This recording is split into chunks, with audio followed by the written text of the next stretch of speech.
하나님 말씀 지난 월요일 날 큐티 말씀입니다. 에레미야서 13장 1절부터 14절 교독하도록 하겠습니다. 여호와께서 이와 같이 내게 이르시되 너는 가서 뱃띠를 사서 네 허리에 띠고 물에 적시지 말라 하시기로. 여호와의 말씀이 다시 내게 임하여 이르시되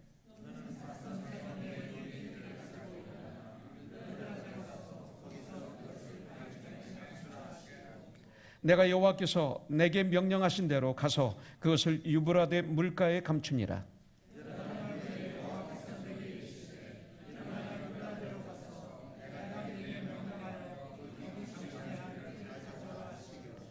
내가 유브라데로 가서 그 감추었던 곳을 파고 띠를 가져오니 띠가 썩어서 쓸 수 없게 되었더라. 여호와께서 이와 같이 말씀하시니라. 내가 유다의 교만과 예루살렘의 큰 교만을 이같이 썩게 하리라.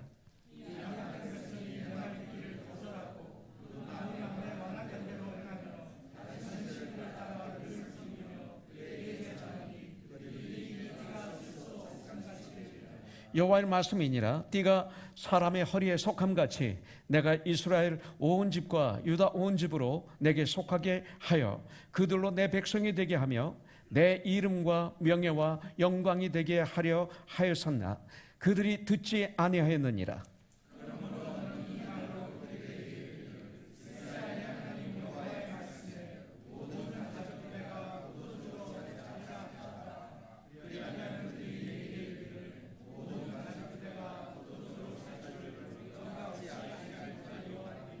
너는 다시 그들에게 이르기를 여호와의 말씀에 보라 내가 이 땅의 모든 주민과 다윗의 왕위에 앉은 왕들과 제사장들과 선지자들과 예루살렘 모든 주민으로 잔뜩 취하게 하고 또 그들로 피차 충돌하여 상하게 하되 부자 사이에도 그러하게 할 것이라. 내가 그들을 불쌍히 여기지 아니하며 사랑하지 아니하며 아끼지 아니하고 멸하리라 하셨다 하라. 여호와의 말씀이니라. 아멘. 아멘. 우리 승순 형제 지금 몇 주 만에 왔죠? 3주 만에. 예? 예. 그래. 와서 나 반가워요. 예. 앞으로 빠지지 마세요. 매번마다 그러죠, 우리. 예. 근데 또 빠지지. 그죠? 그게 참 이 대마초가 문제라게. 예. 그죠? 예. 가끔 지나요? 아직? 힘들죠, 끊기가? 네. 전쟁이죠. 주님만이 도와주실 수 있어요. 그죠? 네. 역사하실 거예요. 잘 왔어요, 오늘. 보고 싶었어요. 오늘 말씀이 우리 성준 영정의 놀라운 축복이 되기를 원해요. 아멘. 네. 오늘은 특별히 월요일 날 큐티의 말씀이었습니다.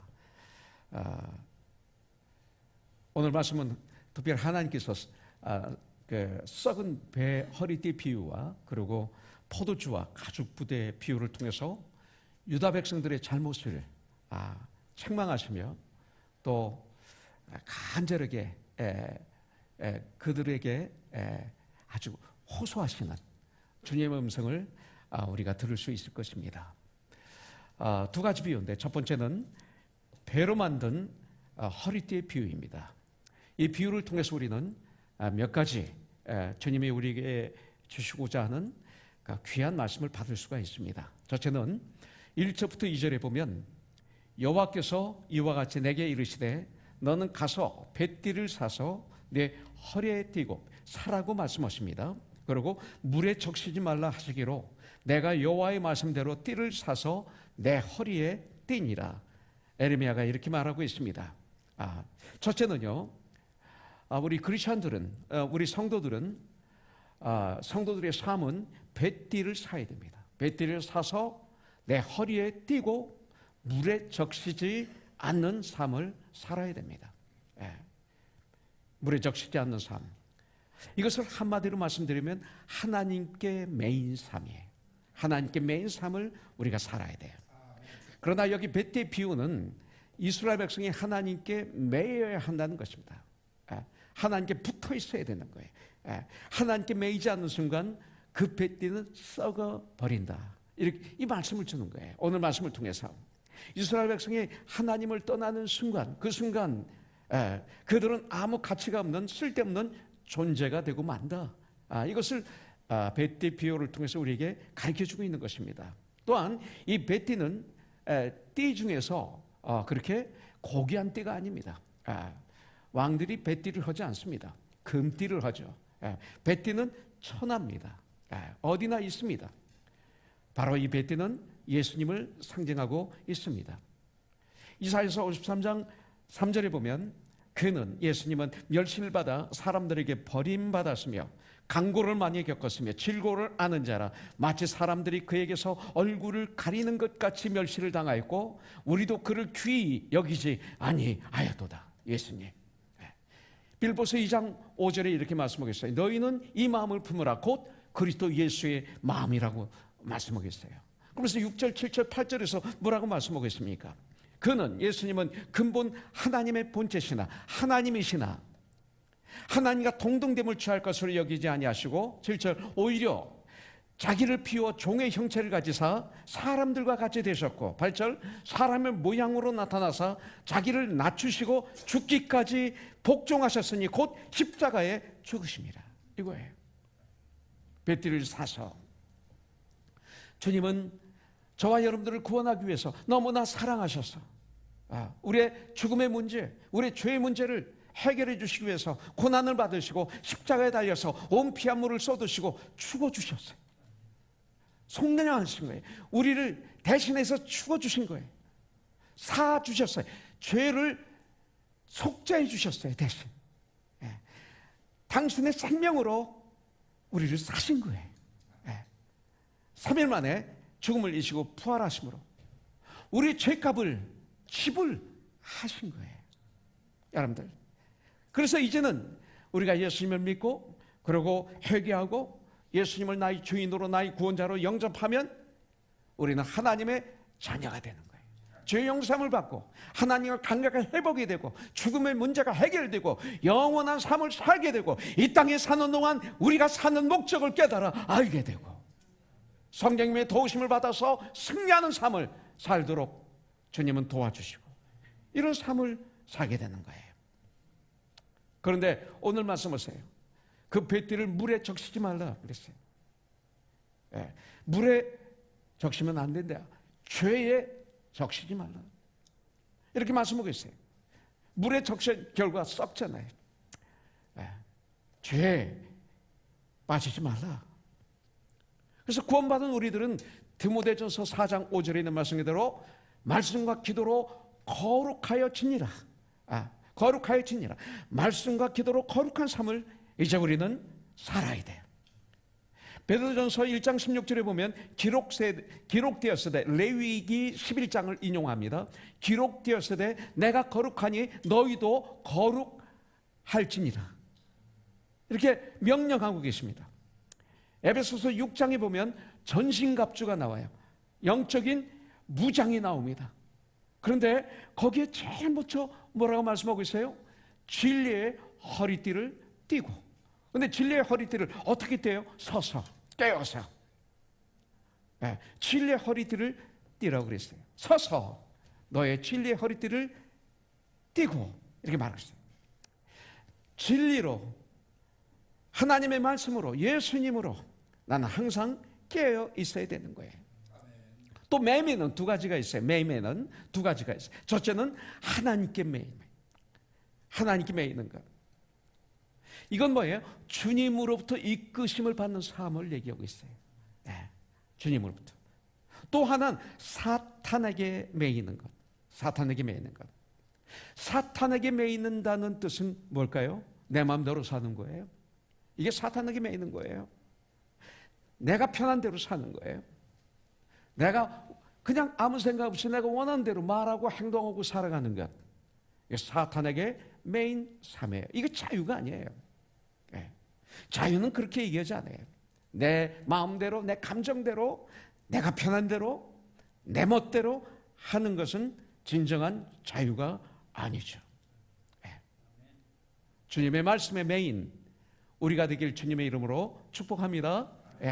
자, 그러면 하나님께 매인 삶은 어떤 삶일까요? 하나님 말씀에 순종하는 삶입니다. 두 번째로, 베티를 통해서 우리에게 주시는 교훈, 두 번째는 하나님께 순종하는 삶을 사는 게 하나님께 매인 삶이에요. 1절부터 2절에 보면 하나님께서 에레미야에게 명령하십니다. 너는 가서 베티를 사서 네 허리에 띠고 물에 적시지 말라 말씀하시니까 그대로 순종합니다. 그 다음에 4절부터 5절에 보니까 얼마 후에 에레미야가 그 산띠를 유브라데 강가에 가서 바위 틈에 감추라고 명령하십니다. 그러니까 순종해서 감춥니다. 6절부터 7절에 보니까 그 후에 얼마 후에 그 감춘 뱃띠를 가져오라고 명령하십니다. 그러니까 그는 가서 감추었던 곳을 파고 띠를 가져왔는데 띠가 썩어 쓸 수 없게 되었습니다. 여러분들, 그 다음 하나님이 말씀하시죠. 9절에 보니까 여호와께서 이와 같이 말씀하시니라 내가 유다의 교만과 예루살렘의 큰 교만을 이같이 썩게 하리라. 교만은 썩어요. 교만은. 에레미야는 하나님 말씀에 전적으로 순종합니다. 이게 쉬운 일이 아니에요. 가라면 가고 서라면 삽니다. 철저히 하나님의 지시대로 했습니다. 유다에서 유브라데 강까지 직선 거리로 약 370마일이라고 합니다.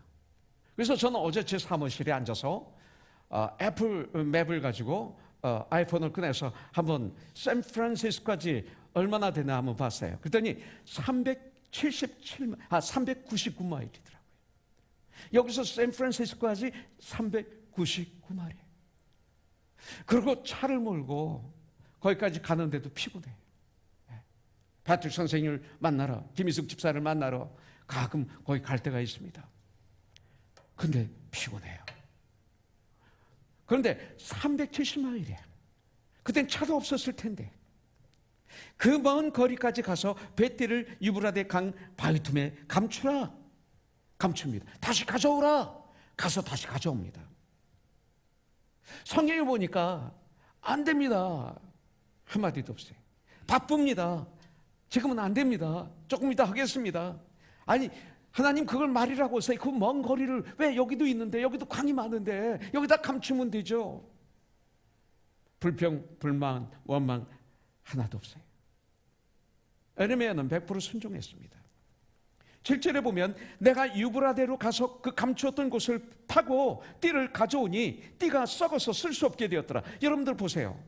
팠는데 띠가 썩어서 쓸모없이 된 거예요. 그럼 보통은 우리는 버리고 오죠. 버리고 오잖아요. 썩어서 쓸모없는 걸 어떻게 가져와요? 그 먼 거리. 그렇잖아요. 그래서 사람들이 이렇게 얘기하겠죠.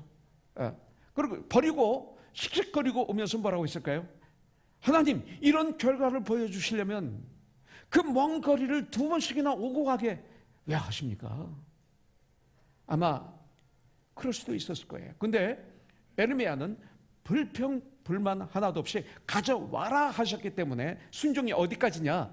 가져와라 하셨기 때문에 자기 생각으로 썩었으니까 당연히 버리는 것이라는 우리는 그런 삶이 있잖아요. 왜? 이걸 하지 않고 가져오는 거예요. 가져오는 거예요. 저는 가져와라, 썩었다, 쓸 수 없다. 버렸을 텐데. 하나님 뜻에 이렇게 순종해야 되는 거구나. 목사는 하나님 앞에 이렇게 순종해야 되는구나.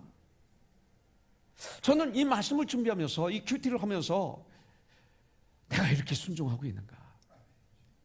순종하는데 내 생각을 집어넣고 내 방법을 집어넣고 순종하니 우리 주님이 얼마나 아프실까. 이런 생각을 한번 해봤어요. 여러분들. 여기에 여러 가지 진리가 있지만 분명히 하나님은 참 순종하는 삶을 가르쳐 주시기 위해서 그렇게 하셨다고 좀 봐요. 우리는 깨있지 않으면 내 머리로 하나님을 판단할 때가 얼마나 많은지 몰라요. 요한계시록 2장 10절에서 이렇게 말씀하고 있어요. 너는 장차 받을 고난을 두려워하지 말라. 볼지어다 마귀가 장차 너희 가운데서 몇 사람을 옥에 던져 시험을 받게 하리니 너희가 10일 동안 환난을 받으리라. 고난을 받으리라. 고통스러운 일이 예수를 믿지만 있으리라. 그렇지만 너는 죽도록 충성하라. 그리하면 내가 생명의 관을 너에게 주리라. 말씀하고 있어요. 이 말씀은 뭐예요? 결국 하나님의 뜻에 철저히 순종해라. 그러면 생명의 관을 주리라. 여러분들, 가장 복된 일이 뭘까요? 지금 와서 이렇게 되돌아보면 나의 하나님께 하는 철저한 순종, 이것이 가장 복된 일이었어요. 여러분들, 순종하려면 어떻게 해야 됩니까? 내 기분을 뛰어넘어야 돼요. 내 감정을 뛰어넘어야 돼요. 내 방법을 뛰어넘어야 돼요. 내 생각을 뛰어넘어야 하나님께 순종하세요. 여러분들, 승리의 기쁨을 맛보게 하기 전에, 하나님은 하십니다. 그 전에 하나님은 꼭 항상 나의 하나님에 대한 순종을 테스트하세요. 이거 통과하면요, 놀라운 일이 일어나요. 오늘 이 시간, 주님, 저 죽도록 충성하도록 도와주세요. 죽도록 순종하겠습니다. 도와주세요. 죽도록 충성하겠습니다. 도와주세요. 그 썩은 띠를 가져와라. 썩었지만 가져와라고 하셨기 때문에 가져오는 그런 순종을 내가 하겠습니다. 이런 결단을 하셔야 돼요. 그러면 놀라운 역사가 일어날 거예요.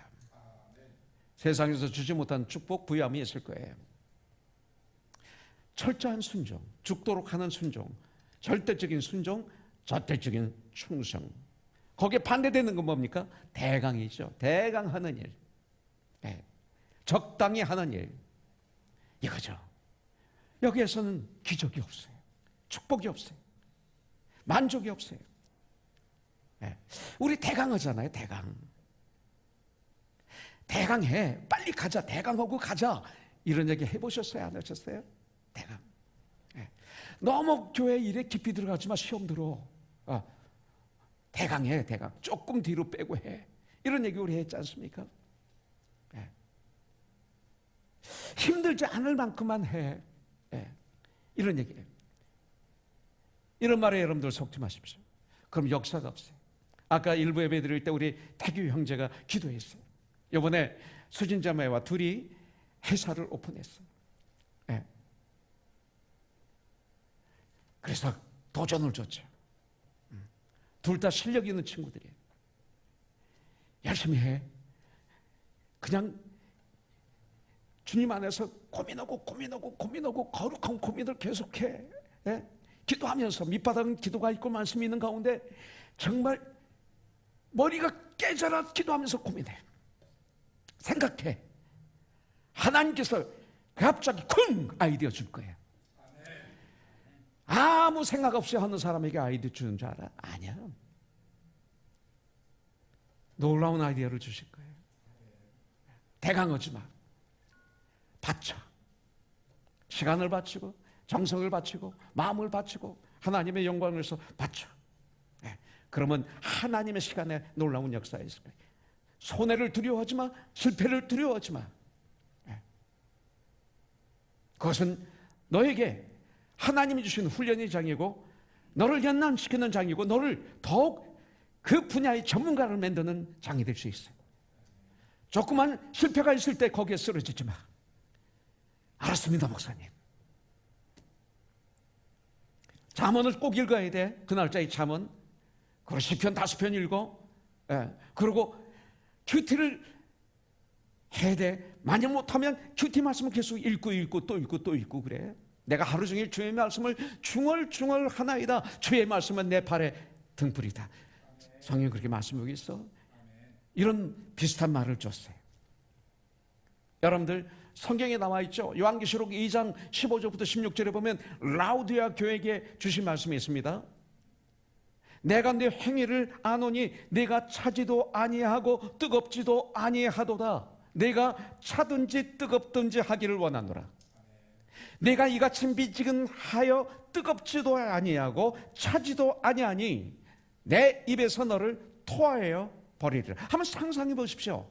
먹은 걸 입에서 토하는 모습을 상상해 보세요. 그걸 버리는 모습을 상상해 보십시오. 내가 그런 사람이 될 수 있는 거예요. 토하여 버리리라. 미지근하지 말라. 내 인생을 살아가는데 미지근한 인생 살지 말라. 하려면 하고 말라면 말라. 이거예요. 조선일보도 이번에 그렇게 되죠. 바치는 거예요. 죽는 거예요. 죽는 거예요. 그럼 역사가 일어나는 거예요. 더구나 주님의 일은 그게 다 주님의 일이에요. 결국은. 예. 죽도록 충성할 때 어떤 일이 일어납니까? 기적이 일어나요. 하나님 시간에. 예. 무슨 일이든 주님의 일에 죽도록 충성해서 죽는 법은 없어요. 누가 죽어요? 죽지 않을 만큼 적당히 하려다가 죽어요. 이런 사람들 죽어요. 영적으로 이미 죽었어요. 살아있으나 죽은 자예요. 그들에게는 생명이 없어요. 예. 죽도록 충성할 때 거기에서 사는 길이 막 열려요. 하나님 시간 기적이 일어나요. 죽도록이라는 말에는 고난이 희생이 따라요. 여러분들. 그러나 적당히에서는 절대로 역사가 일어날 수가 없어요. 여러분들, 모세와 이스라엘 백성들이 애굽을 출애굽을 할 때 정말 죽음을 각오하고 홍해로 나가니까 홍해가 갈라졌어요. 죽음을 각오하고 나간 거예요. 나갈 때는 갈라지지 않았어요. 안 나갈 때는 나가니까 갈라지기 시작했어요. 그들은 기적을 체험했고 살았어요. 사무엘상 15장 22절에 보면 순종이 제사보다 낫다라고 사무엘 선지자는 사울 왕에게 얘기하고 있어요. 고린도전서 4장 2절에 보니까 맡은 자에게 구할 것은 충성이라고 말하고 있죠. 우리 주님은 십자가에서 온 피아물을 쏟으시고 죽으시기까지 하나님 아버지께 순종했어요. 순종하셨더니 어떻게 돼요? 죽음을 이기고 부활하세요. 거룩한 순종을 했더니 어떻게 됩니까? 우리 예수님은 길이시고 진리시고 생명이시고 빛이고 소금이시고 이렇게 되는 거예요. 자, 세 번째, 이 베티를 통해서 우리에게 주는 교훈입니다. 9절, 여호와께서 이와 같이 말씀하시되 하시니라. 내가 유다의 교만과 예루살렘의 큰 교만을 이같이 썩게 하리라. 교만을 썩게 하리라. 교만을 썩게 하리라. 자, 세 번째, 이 말씀을 통해서 우리에게 주시는 교훈은 뭡니까? 겸손한 삶. 그리스도인은 겸손한 삶. 겸손의 축복. 썩은 베티는 이스라엘 백성의 교만을 썩게 한 것을 상징한다고 우리에게 가르쳐주고 있어요. 썩게 했다는 것은 버리신다는 뜻입니다. 버리세요. 하나님의 백성이 살아야 할 삶을 잃어버린 유다 백성들과 예루살렘 사람들은 하나님이 버리신다는 뜻입니다. 하나님이 폐기 처분시켜버린다는 것입니다. 그들을 단련시키신다는 뜻입니다. 70년 동안 포로 생활을 하도록 내버려 두신다는 뜻입니다. 그런데 왜 하나님은 그들을 버리시는가 이거예요. 교만 때문에. 교만. 그 교만의 결과가 뭡니까? 10절입니다. 이 악한 백성이 내 말 듣기를 거절하고 하나님 말씀을 듣기를 거절하고, 만일 이 시간 여러분들이 말씀을 듣지 않고 다른 생각을 하고 있다면 교만인 거예요. 똑같아요. 이 시대의 말씀으로 이 말씀을 받아야 돼요. 지금의 나로 그 마음이 완악한 대로 행하며, 여기 와서는 아멘 아멘 하고 할렐루야 하지만 나가면 내가 원하는 대로 살아가며, 다른 신들을 따라 그들을 섬기며, 그들에게 절하니 그들이 이 띠가 쓸 수 없음 같이 되리라. 여러분들, 세 가지를 여기서 하나님은 지적하고 있어요. 첫째, 하나님의 말씀을 듣기를 거절합니다. 그래서 요 근래 제 마음에 와닿는, 이번 에르미야 큐티를 통해서 제 마음에 와닿는 말씀 중에 하나가 에르미야서 5장 31절이에요. 선지자들은 거짓 예언을 하고 제사장들은 자기 권력으로 다스리고 많은 백성들은 그것을 옳게 여기고 있더라 이거예요. 잘못하면 우리 교회가, 아니 잘못하면 이 시대의 교회가, 아니 많은 교회가 이런 모습이 아닐까요?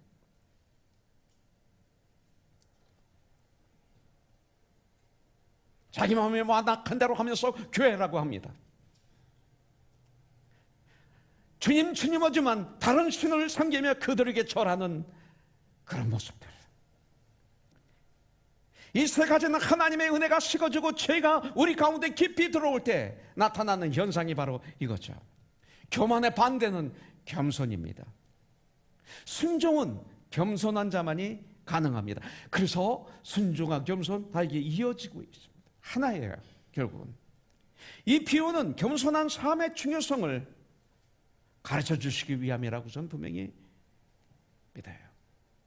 겸손하지 않은 상태, 곧 교만에서 오는 삶의 열매는 썩음이다. 썩는다. 주의가 썩죠. 내가 썩으면 주의가 썩어요. 너희는 세상의 빛이다, 소금이다. 아니다, 너희는 썩는다. 썩은 자다. 그러면 내가 있으면 주의가 썩죠. 썩은 과일이 있으면 옆에 있는 과일이 썩듯이. 겸손한 사람들의 특징. 설교는 뭐예요? 추상적이 아니라 프랙티컬해야 돼요. 자, 겸손한 그리스도인들의 특징. 섬기는 자들이에요. 앉아서 먹는 자가 크냐, 섬기는 자가 크냐, 앉아서 먹는 자가 아니냐. 그러나 나는 섬기는 자로 너희 중에 있노라. 누가복음 22장 27절 말씀. 섬기는 자예요. 목사는 섬기는 자. 여러분도 섬기는 자. 죄를 져요?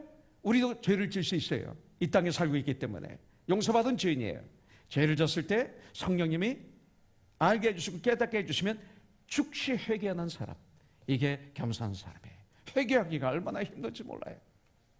회개 안 해요. 자꾸 감춰요. 아담과 이브처럼 자꾸 감춰요. 그리고 변명하고 책임을 전가해요. 저주죠. 겸손한 사람만이 즉시 회개를 해요. 이게 겸손의 특징이에요. 이거를 분별할 수 있어요. 내가 잘못했을 때 내 잘못을 진실로 회개해요. 시인해요. 그건 내 잘못이야. 정말 나의 잘못이야. 다른 사람 끌고 들어가지 않아요. 그리고 상대방에게 진지하게 사과하는 사람. 이 겸손한 사람이에요. 네. 다른 사람에게 막 시키기만 하고 있는 사람이 아니라, 시키기만 하는 사람이 아니라 자신이 내 눈으로 본 그 일을 하는 사람들. 이게 겸손한 사람이에요. 우리의 교회는 시키는 사람이 바보가 돼요. 네. 그리고 겸손한 사람은 다른 사람 말에 잘 말을 들어요. 저희 모습을 되돌아보면 아주 잘 듣는 것처럼 하고 있지만 속에서는 또 같은 얘기 또 안 해. 아니 저건 내가 다 아는 얘기야. 아니 잘난 척하네. 이게 진짜 교만이에요. 제가 그랬던 사람이에요. 그런데 정말 겸손한 사람은 아이가 얘기를 해도 그래? 그랬어? 그랬구나 하고 얘기를 하다 보면 지나가던 사람이 보면 그분도 아이 같아. 그 아이하고 대화하는데 겸손해요. 그런데 교만한 사람은 아이는 저리 가. 너 저리 가. 어른이 얘기했는데. 특히 한국의 문화. 겸손한 사람은 양보를 해요. 양보해요. 오늘 점심 식사할 때 맛있는 음식을 준비하는데 그렇다고 해서 계속 줄 섰다가 양보하다가 양보해요. 신앙생활에서 가장 중요한 것 중에 하나가 겸손이에요. 겸손은 총기의 앞잡이에요. 겸손은 성령 충만의 열매입니다. 그리스도인 니콜 겸손입니다. 성령 충만 받았다 니콜 겸손입니다. 나중에 보니까 마태복음에 보면 나는 마음이 겸손하고 온유하니 우리 주님은 그렇게 말씀하고 있어요. 잠언서 오늘 우리가 읽어야 될 잠언 16장 18절에 보면 교만은 패망의 선봉이요 거만함은 넘어짐의 앞잡이라 그랬어요. 교만은 패망의 선봉이요 거만한 마음은 넘어짐의 앞잡이라. 잠언서에서 계속 말씀하고 있습니다. 3장 34절에 보면 겸손한 자에게 은혜를 베푸신다. 은혜는 위에서 밑으로 내려오거든요. 11장 2절에 보면 겸손한 자에게 지혜가 있다. 겸손하면 하나님의 지혜가 우리에게 임해요. 15장 33절 18장 12절에 보니까 겸손은 종기의 길잡이다. 29장 23절에 보니까 겸손하면 영예를 얻으리라 이렇게 말씀하고 있어요. 자, 에레미야서 13장 15절에 보니까 너희는 들을지어다 귀를 기울일지어다 교만하지 말지어다 그랬어요. 만일 그 당시 이스라엘 백성들이 겸손하게 이 말씀을 받아들였다면 이스라엘은 포로가 되는 수치를 면할 수 있었을 거예요. 왕이 왕비가 그 왕자들이 백성들이 그 쇠사슬에 묶여서 빨개벗겨 가지고 질질 끌려가는 그런 저주는 받지 않았을 거예요. 교만해진 이스라엘은 하나님의 말씀을 받아들이지 않았어요. 이 겸손의 출발은 뭡니까? 하나님의 말씀을 듣는 거예요. 잘 듣는 것, 귀를 기울여 잘 들어서 받아서 순종하는 것, 이 겸손의 출발이에요. 네. 이것을 하면 사람들 앞에서도 겸손하게 돼. 겸손을 통해 주님의 은혜를 받아 누려야 돼. 겸손은 은혜는 위에서 밑으로 내려오기 때문에 겸손할 때 주님의 은혜가 나에게 풍성하게 매요. 그래서 내가 받아 누리면서 내 추위에 그 겸손이 흐르게 해야 돼. 은혜가, 하나님의 은혜가 강같이 흐르게 해야 돼. 한번 상상해 보시죠. 그런 그림을 그려보십시오. 하나님부터 은혜를 받아서 그 은혜가 나를 통해서 주에 흐르게 되는 그런 생명의 나의 모습을 겸손해요. 자, 두 번째, 이 포도주와 가죽 부대의 예화를 우리에게 주십니다. 이 포도주와 가죽 부대를 통해서 우리에게 지금 주님은 말씀하셨는데 12, 13, 14절에 보면 그러므로 너는 이 말로 그들에게 이르기를 이스라엘의 하나님 여호와의 말씀에 모든 가죽 부대가 포도주로 차리라 하셨다 하라. 그리하면 그들이 내게 이르기를 아니 모든 가죽 부대가 포도주로 찰 줄을 우리가 어찌 알지 못하리요. 당연하지 않습니까? 이제 아니 포도주 가죽 부대가 포도주로 가득 차는 건 당연하지 않습니까? 그럴 것이다 그들이 이거예요.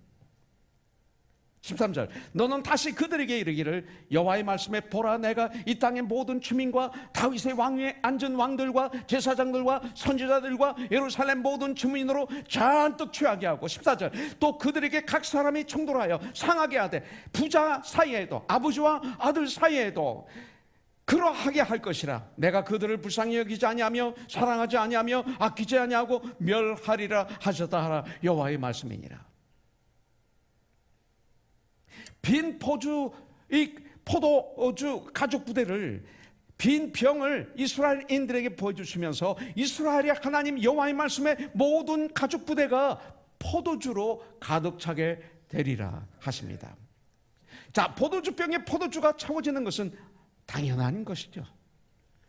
백성들도 그렇게 말합니다. 아까 말씀드렸듯이 포도주 병에 포도주로 찰 줄을 우리가 어찌 알지 못하는가? 하나님은 계속 말씀하십니다. 포도주 병에 포도주가 채워지는 것은 당연하다.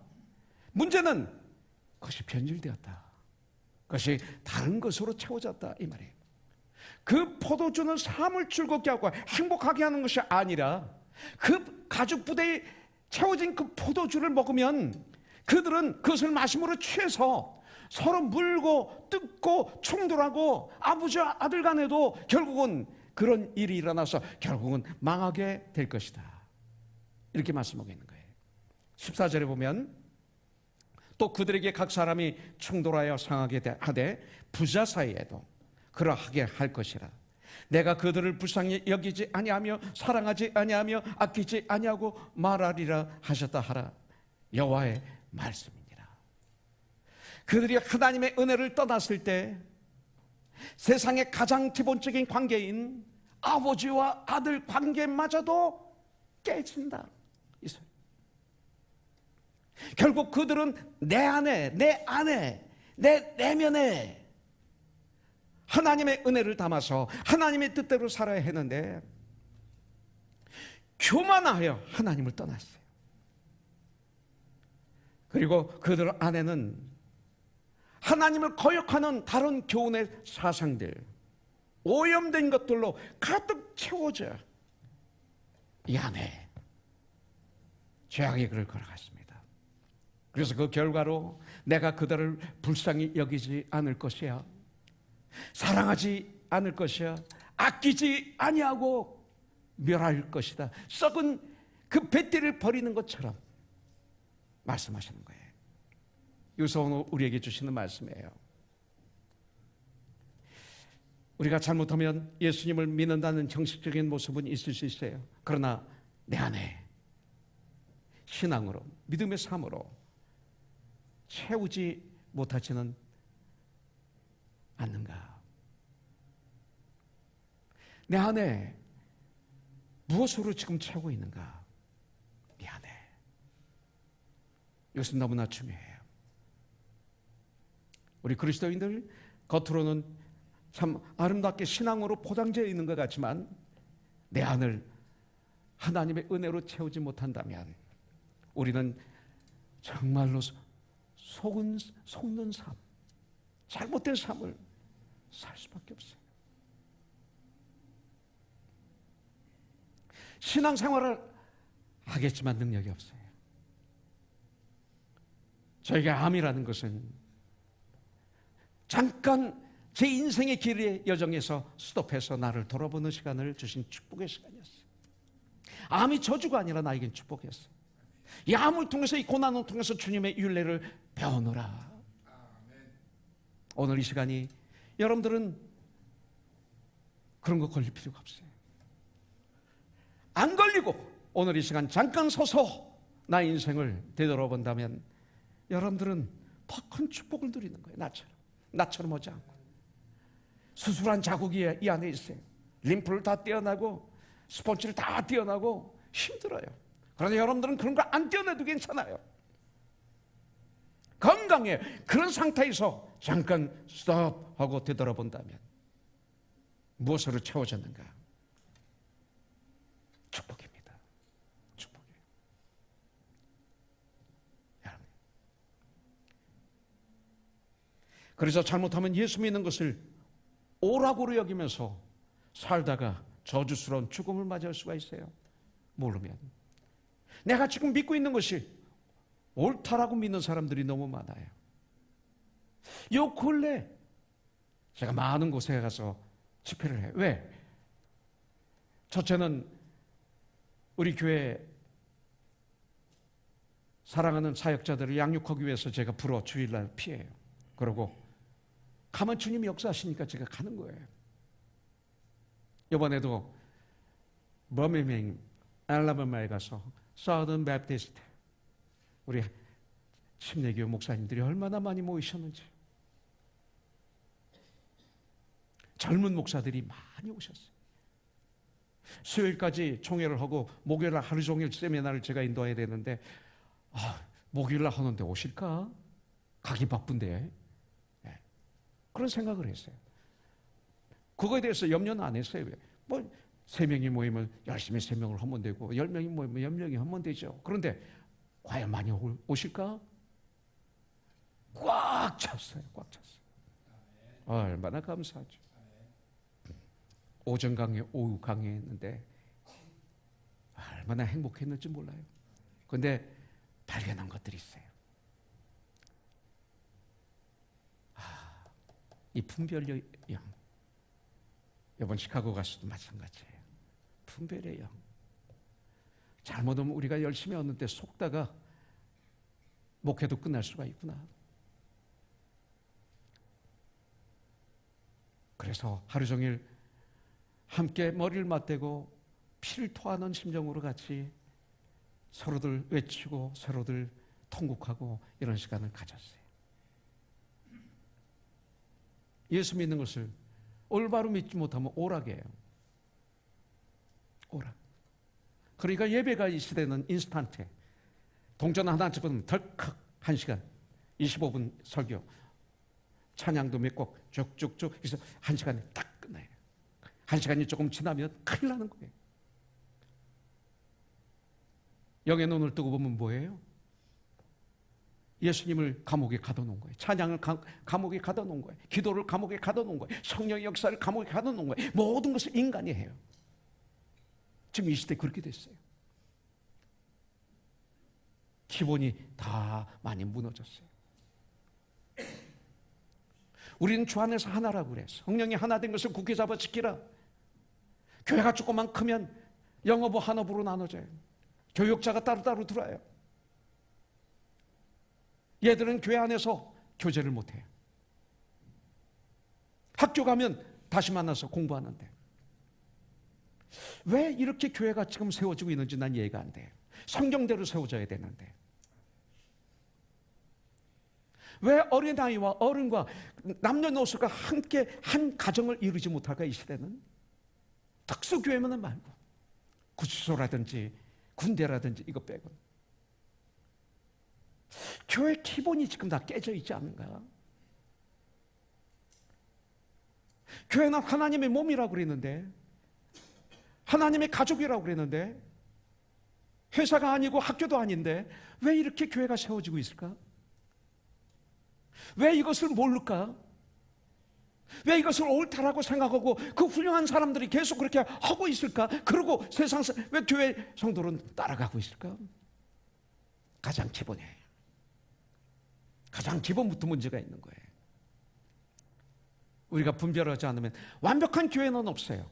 그러나 그리스도의 몸으로 지어져 가는 거죠. 하나님의 교회를 지어져 가는 거죠. 네. 잘못된 건 바로 잡아가면서.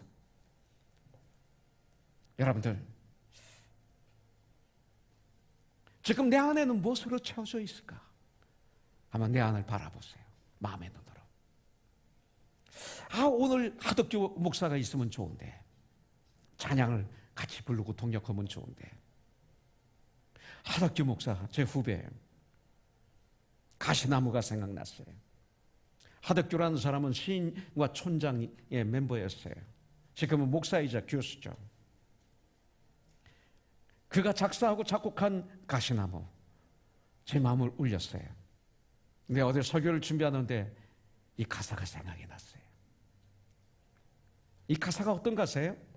내 속엔 내가 너무도 많아 당신의 쉴 곳도 없네. 주님의 쉬실 곳이 없어요. 내 안에. 나의 주인이라고 말씀하셨는데 내 안에. 내 속엔 헛된 바람들로 당신의 편할 곳이 없네. 헛된 바람들. 내 속엔 내가 어쩔 수 없는 어둠, 당신의 쉴 자리를 뺏어버렸습니다. 내 속엔 내가 이길 수 없는 슬픔, 무성한 가시나무 숲 같아요.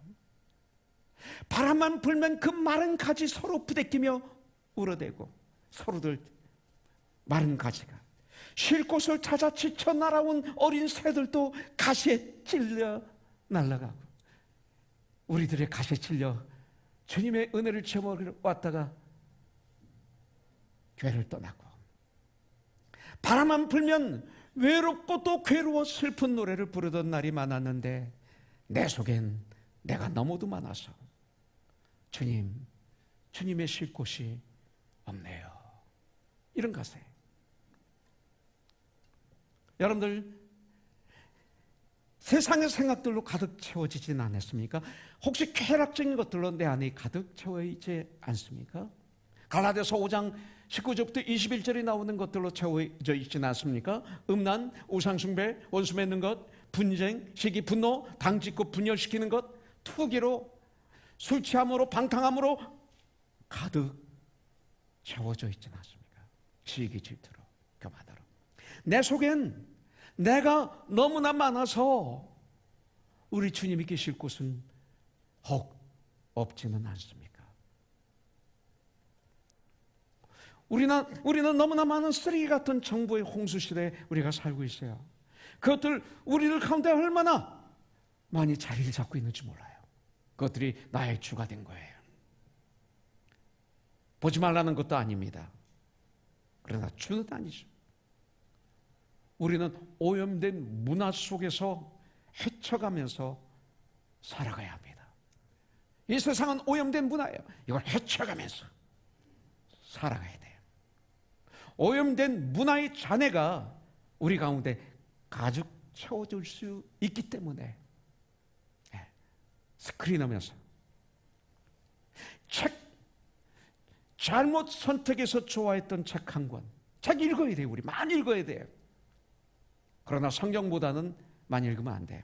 문제는 읽어야 되는데 잘못 선택해서 좋아했던 책 한 권이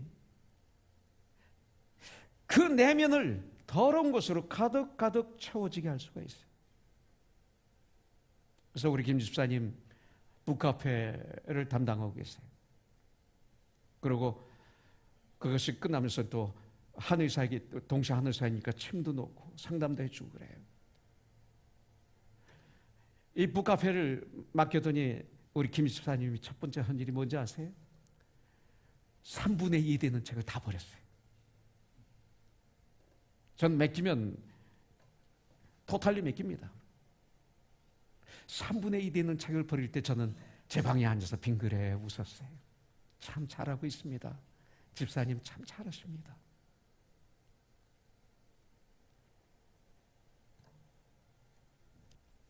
어떻게 잘못된 것들을 다 끄집어내야 버릴 수 있을까? 어떻게 나를 비울 수 있을까? 이 가시나무는 답을 안 주고 있어요. 그래도 좋아요. 뭐냐면 나를 볼 수 있게 해줬어요. 마치 율법처럼. 내 힘으로는 절대로 불가능해서 답이 없는 거예요. 그러나 가능하죠. 방법은 먼저 회개해야 돼요. 회개는 뭡니까? 내 마음을 비우라 이거예요. 내 마음을 비우라. 이게 회개. 철저한 회개. 내 마음을 철저하게 비우라. 이런 뜻입니다. 회개를 통해서 주님 앞에 돌아옴으로 말미암아 내 안을 깨끗하게 청소해서 비워야 돼요. 그리고 그 안에 예수 그리스도로 말씀과 기도로 채워야 돼요. 하나님의 은혜로, 예수님의 은혜로 나 같은 죄인 살리신 주 은혜 놀라와 그 주님의 놀라우신 은혜로 가득 채우면 가시나무가 물러가게 돼 있어요. 물러가게 돼 있어요. 도망가게 돼 있어요. 내 안에 착한 마음을 채우면 더러운 마음은 도망가게 돼 있어요. 주님은 우리 안에 하나님의 은혜로 가득 채우라 이렇게 명령하고 계세요. 명령하신다는 것은 할 수 있다는 거예요. 도와주시겠다는 거예요. 네가 채우기로 전쟁하기 시작하면 내가 도와주겠다는 거예요. 은혜로 채우라는 것은 하나님의 말씀과 기도로 채우라는 말씀이에요. 하나님의 말씀이 내 안에 충만하고 그 말씀을 갖고 기도하면 성령의 기름 부으심을 받게 되는 거예요. 성령의 기름 부으심, 성령으로 충만해져요. 우리 모두는 하나님의 사랑받기 위해서 태어난 아주 소중한 사람들이에요. 여러분들은 아주 소중한 사람이에요. 공부를 못해서도 많이 했어도 내가 가난해도 부자도 상관없어요. 어린아이도 어른도 여러분들은 하나님의 사랑을 받기 위해서 태어난 너무나 소중한 하나님의 사람들입니다. 네, 여러분들 하나님의 자녀가 된 것은 얼마나 큰 은혜인지 몰라요. 축복인지 몰라요. 주님의 이끄심을 받는 삶, 이끄소서 이끄심을 받는 삶 얼마나 좋은지 몰라요. 그 이름이 주님으로 채워주면 주님으로부터 이끄심을 받게 돼. 그 삶은 의와 희락과 화평이에요. 천국은 먹고 마시는 곳이 아니에요. 의와 희락과 화평이라고 말씀하고 있어요. 우리는 하나님의 은혜로 여기 있어요. 이 시간 우리가 알아야 할 것은 내 안에 하나님의 은혜가 있으면 세상 사람들이 도저히 가질 수 없는 참 평안이 나에게 임해요. 내 안에 하나님의 은혜가 있으면 사랑이 그 안에 있어요. 사랑과 은혜는 같이 있어요. 이 시대에 많은 사람들이 미워하는 사람들이 많다고 그래요. 참 우리의 마음을 아프게 하는 사람들이 많다라고 저에게 와서 하소연하셨던 분들도 기억이 납니다. 참 악한 사람들이 많아요. 그런데 어떻게 하면 우리는 그들을 사랑할 수 있을까? 내 힘으로는 불가능해요. 그러나 내 안에 하나님의 은혜가 충만하게 풍성히 임하면, 하나님의 은혜를 채워주시면 그때서 그런 사람들까지 사랑하게 돼요. 그러므로 우리가 하나님의 은혜로 오늘 이 시간 내 안에 가득 채우는 시간이 되기를 주님의 이름으로 축복합니다. 그래서 이 한 주도 주님의 이끄심을 받아 이 한 주도 one soul to one soul, 한 영혼이 바로 누구예요? 나예요. 그 다음에 한 영혼은 천하보다 귀한 어떤 한 분이에요. 그런 한 주가 됐어요. 나를 통해서 주님의 은혜가 주의 흐르는 그 모습을 한번 그려보십시오. 얼마나 멋있어요. 이런 삶, 이런 삶. 여러분들 오늘 이 시간, 아니 이 한 주간 여러분들의 안을 뭐로 채우시겠습니까? 태환 형제, 하나님의 은혜로 채우시길 바랍니다. 네. 기도하겠습니다. 하나님 아버지 감사합니다. 이 시간 주님의 말씀을 저희들이 받았습니다. 채워주시옵소서. 채워주시옵소서. 주님 채워주시옵소서. 예수님의 이름으로 기도합니다. 아멘. 나의 부르심, 나의 영원한 소망, 예수님의 형상을 담는 것, 나의 목적입니다. 우리 같이 주님을 찬양할까요?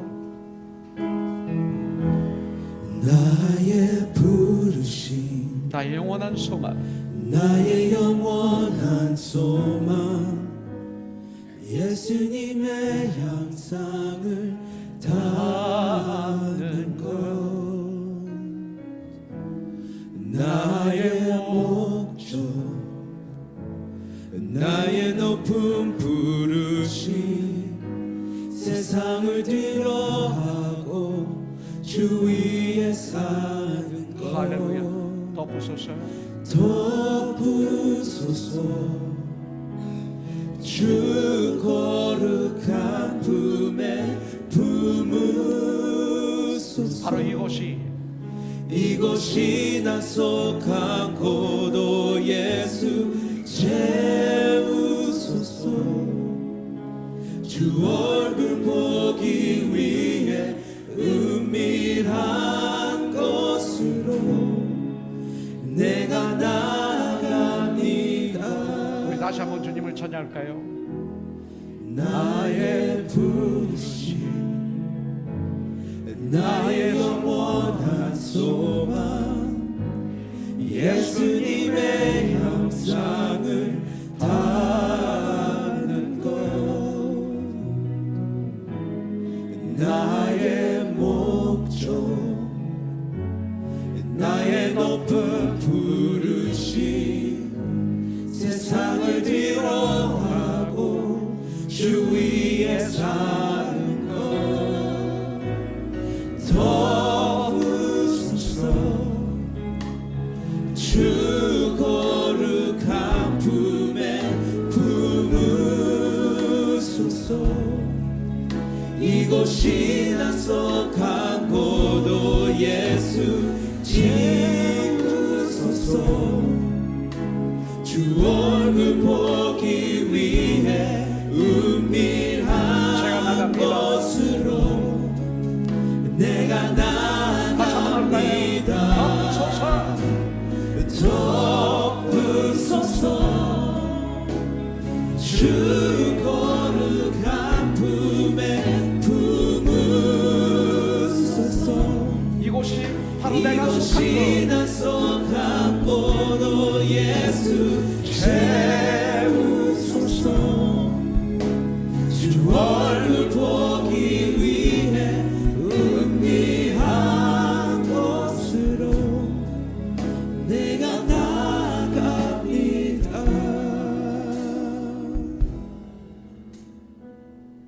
할렐루야. 주님을 찬양합니다.